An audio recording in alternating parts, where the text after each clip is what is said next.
My name is Carrie. I now live with my daughter Deanna and her husband Garrett and their daughter Sarah. This year I turned 70, and it feels like a significant milestone.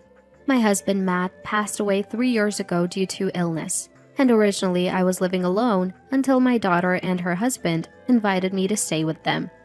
Mom, won't you come live with us? What? But wouldn't I be a burden? No, we want to live with Carrie. It's not exactly payback, but we really appreciate everything you've done for us, Carrie.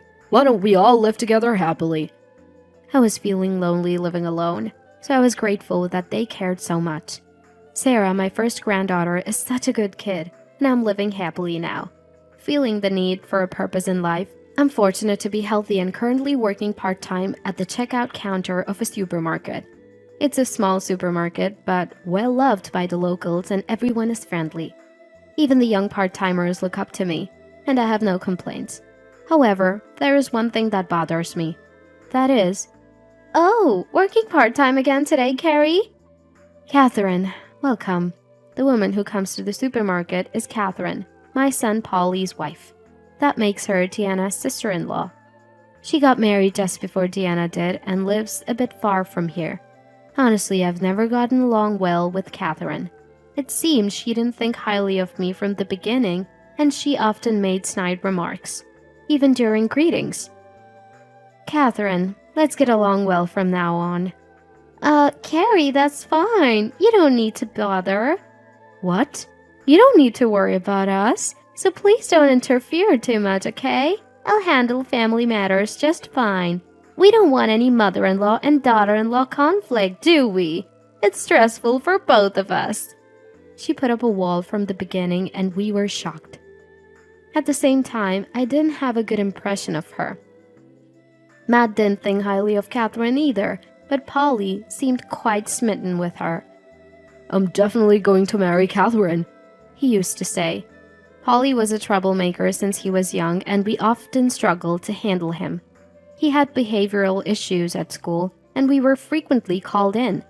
Matt initially wanted to discuss it at home, but eventually he gave up. Polly finally got a job and started working. And just when we thought we could relax, he brought Catherine to introduce her to us. Catherine was a strikingly beautiful woman with a flamboyant appearance. On the day of the greeting, I cooked a big meal, but Catherine didn't seem to like it. I'm not really into greasy food. It seems like some old-fashioned country cooking, she said, hardly eating. Matt was about to yell at her, but we managed to finish the greeting peacefully. We tried to convince them a few times, but they ended up getting married and now live a bit far from here. It was when Matt was still alive that he warned, You better be sure about this. Don't come crying to me if something goes wrong. But Polly was full of unfounded confidence, saying, It'll be absolutely fine. We only saw each other at Christmas gatherings, but ever since I started my part-time job, I happened to run into Catherine at my workplace. That encounter is unforgettable because of how shocking it was. Oh, isn't that Carrie? Catherine, why are you here? Why? Isn't that rude to say to a customer? Sorry, I was just surprised. And here you are at 70, working as a part-timer. Are you struggling for money? Or have you run out of money to give to your sisters? Catherine, with her condescending attitude, continued to make snide remarks, taking advantage of the fact that it wasn't busy. Apparently, though they lived a distance away, she just happened to be shopping nearby, and we happened to meet.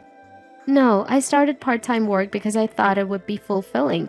Everyone at work is nice and I'm content. Catherine seemed surprised for a moment at my words, but then burst out laughing. Carrie, don't push yourself. You don't have much time left anyway.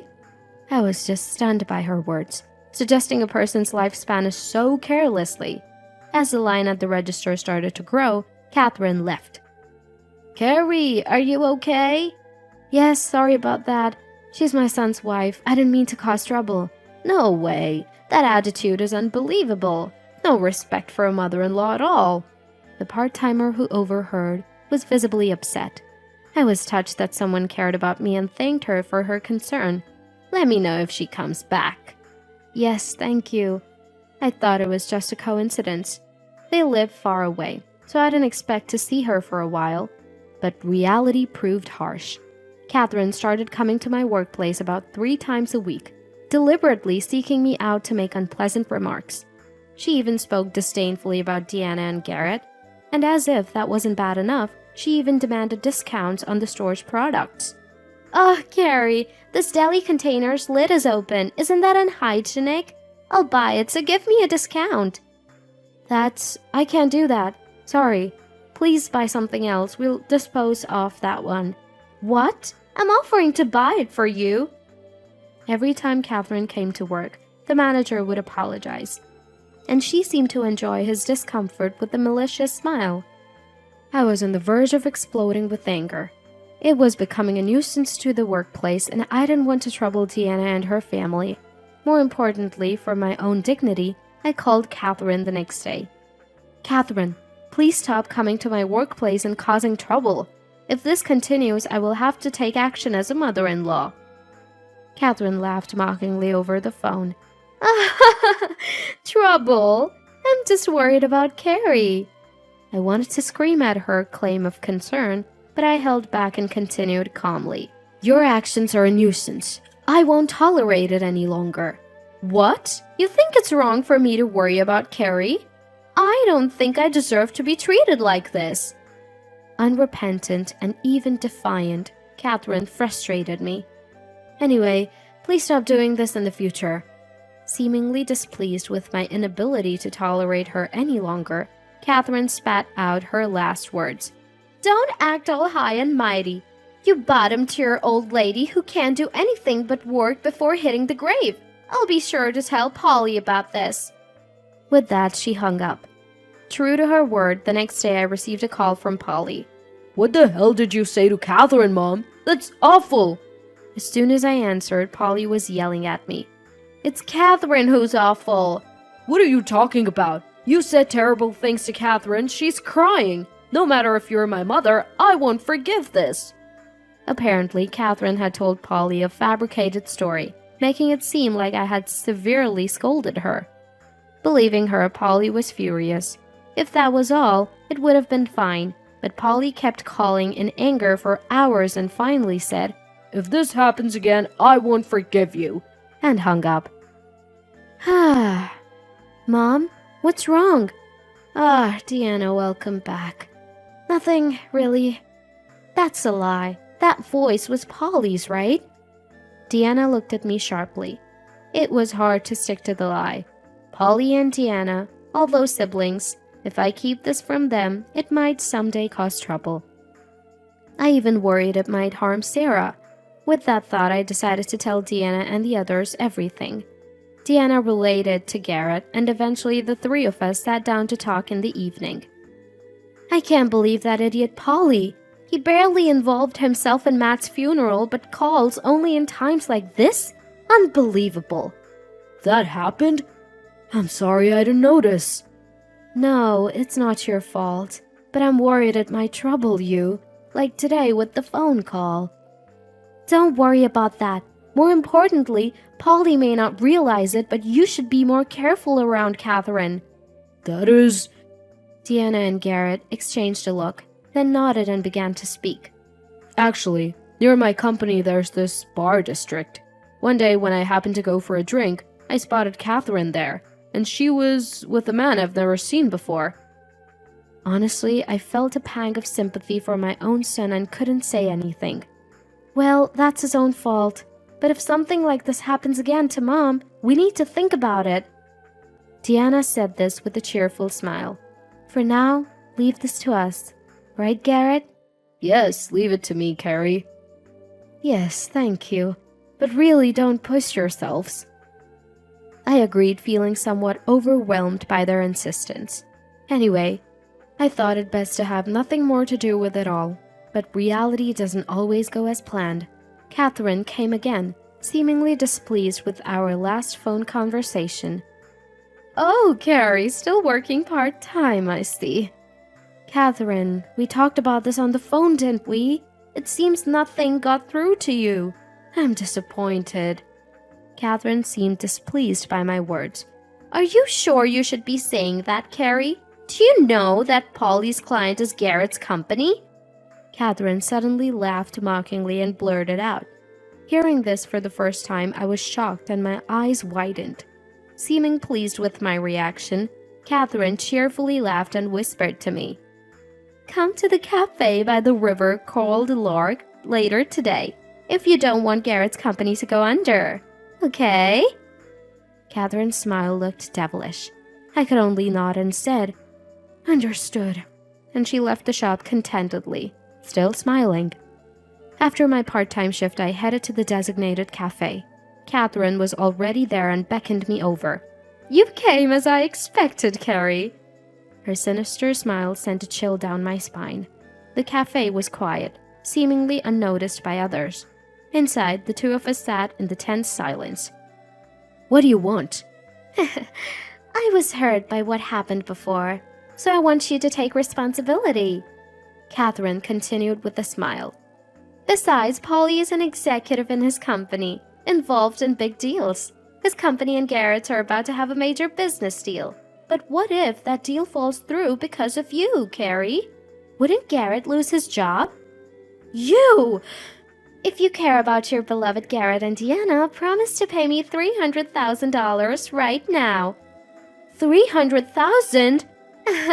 It's a big amount, but you said a lot to me, right? It's only fair. If you don't agree..." Catherine raised her hand. A menacing man emerged from the back of the cafe and stood in front of the table. "This man, a friend of mine, works in a, let's say, shady world. So if you don't pay, I won't be responsible for what happens to Deanna or Sarah, okay?"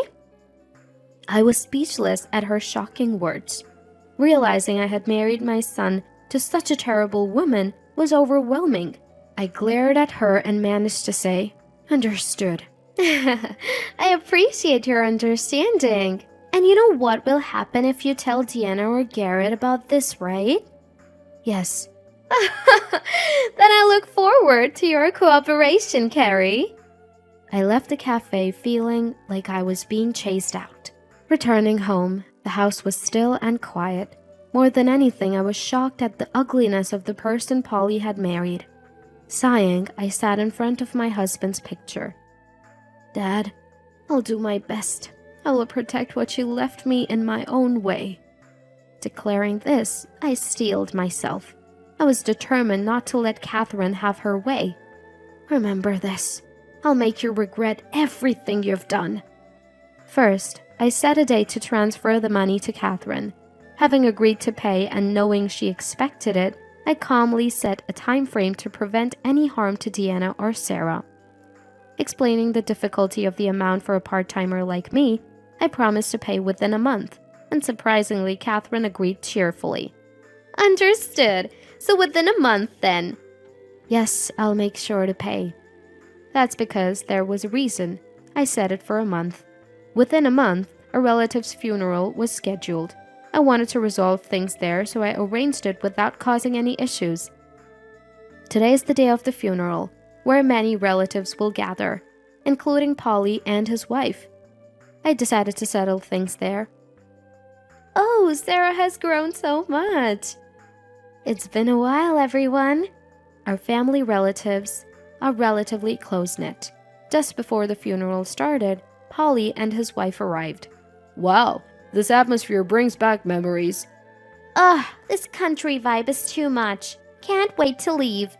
Despite the occasion, their usual attitudes were unchanged. As one of the uncles was about to say something, Catherine approached me first. "Hello, Carrie." Her face clearly showed anger, probably about the money not being transferred yet. "Hello, Catherine." After exchanging greetings, the funeral started, so Catherine couldn't say more and took her seat. But her expression seemed to say, "You'll remember this." After the funeral ended, the meal started. The topics were nostalgic memories of the deceased relative, current updates, and talks about my husband, Matt. "Used to go drinking with Matt a lot." Really, time flies. "But it's important to have something like that necklace to remember them by, isn't it?" Indeed. I touched the necklace as I spoke. The small pearl necklace was a gift from Matt. Lost in these fond memories, Catherine suddenly raised her voice. But is it tactless to wear such a thing here? The relatives in the room started murmuring. Besides, that's a fake, right? No such tarnished pearls exist. Well, fake pearls suit a poor person like Carrie, right? How dare you! Wait, Deanna, calm down. But Catherine's cheeks were flushed, probably from drinking. Seemingly emboldened by alcohol, she blurted out these words. Honestly, it was different from what I expected, but she was self-destructing, so I silently vowed to make her pay dearly. Before I could respond, the relative spoke up. What is she talking about? Carrie poor? Don't make such jokes. How could you say such a thing? It's just your lack of judgment. The relatives, angered by Catherine's comments, spoke back, and she seemed surprised. I stood up and faced her. I don't know why you think this pearl is fake, but it's from Matt's jewelry store. It's definitely not fake. Tiffany, ever heard of it? What? Tiffany? As in the famous jewelers? You married him without knowing his father-in-law's company. Carrie used to be the assistant manager of that store. But she's working part-time. That's what I said before. Mom is working part-time just for fulfillment. We don't need her money, but she insists on paying us living expenses every month. Besides, she's retired now, but there's an inheritance and savings left by Matt. We're far from poor. Catherine looked dumbfounded. Polly hurried to her side, trying to defend her. Wait, don't blame her. Polly, look at reality. She's awful. Shut up, little sister. What do you know? Catherine glared at us. I came here to settle this thoroughly, so I began. You won't get away with this. Who won't? Your wife running a scam? And if it gets out she has a boyfriend, you'd be the one who couldn't bear it. What? How do you know that? About that, let me explain. Here's the proof. Garrett showed documents revealing various truths. Photos included the cafe I visited, the man Catherine was with, and Catherine walking closely with the man who wasn't Polly. What's this about? Yes, Catherine had been involved in scamming people with bad friends from her student days. That was the full story behind her treatment of me, and Polly was partly to blame too. Polly, while our companies do business, I've never heard your name mentioned. But you've been telling Catherine you're an executive, but you hold no such position, right? What? You've been lying to me? Hearing Garrett's explanation, Catherine started screaming.